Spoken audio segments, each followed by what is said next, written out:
crossover vehicles are everywhere these days, and most perform the duties expected of them. But how many go above and beyond, and with some personality thrown in? Harvey Briggs found one, and we find out more as we go behind the wheel in well, we'll let Harvey handle the introduction. So what have we here? We have the 2019 Mini Countryman all-4 PHEV John Cooper Works edition. Well, Harvey, thanks for coming in. We're out of time. That's a title. Yeah, the longest car name probably in the history of Mini Coopers. That's a max name for a Mini, but this particular Countryman has a lot to offer, including an electrical outlet. It's a plug-in hybrid, so it gets up to 65 miles per gallon EMPG, and you can recharge the thing overnight in a typical 110 outlet. So how far can you go just on electricity? Just on electricity, about 25 miles.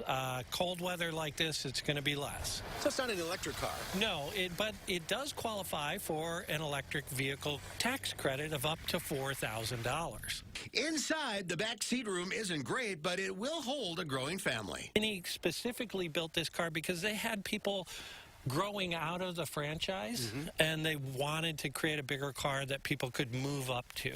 So this is an SUV. Yes, it rides a little higher. A mini SUV. And with surprisingly decent luggage space back here. BMW owns the Mini brand, and there are a lot of BMW components in the Countryman, including the 1.5-liter twin-turbo engine made it to the electric motor.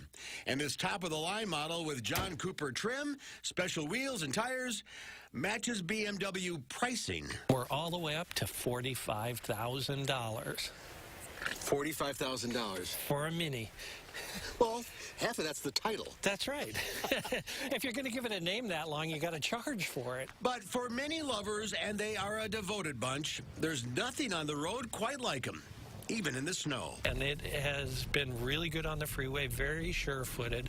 I like these smaller cars in this kind of weather because I feel like I have a lot of control. This is all very Mini. Yes, it's fun, it's quirky, it has a lot of personality, and that's really the formula for Mini. So they have the 2-door hardtop, the 4-door hardtop, the convertible, the Clubman, which is more of a station wagon, and this Countryman, which is their SUV.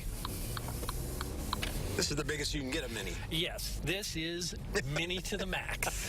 The light ring here. Yes. Everything's so cute. Exactly. And that's what Mini's all about. All these fun little touches. Everything's a little wonky, and, you know, it's not a normal car. It's different and fun. And that's the point. Yes, exactly. You don't buy a Mini if you want to be like everyone else. And Harvey is here. Not just fun. It is fun. 45 grand, and we still didn't have everything. No, there are a few other options you could get on that, like a head-up display. It didn't have the satellite radio on it, although it was packaged in there. It just wasn't activated. So, yeah, you can go maybe closer to 50 on that car, but... And you did okay with the legroom. Oh, yeah. The front passenger room in Minis has always been really good. Even in the original Mini, which I drove a 1965 version of a few weeks ago at an event, and the car didn't come up to my waist, and I could sit in it. You're a big... He does a trip every summer, these Mini caravans? Yeah, Mini takes the states. It's every 2 years. Mini owners drive from one side of the country to the other over a route that Mini sets up for them.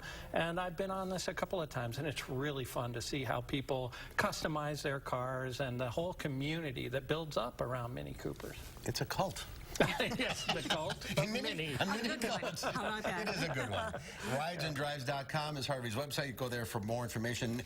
And next time, we go in another Mini of sorts. A smaller crossover again, the Lexus UX. Urban Explorer.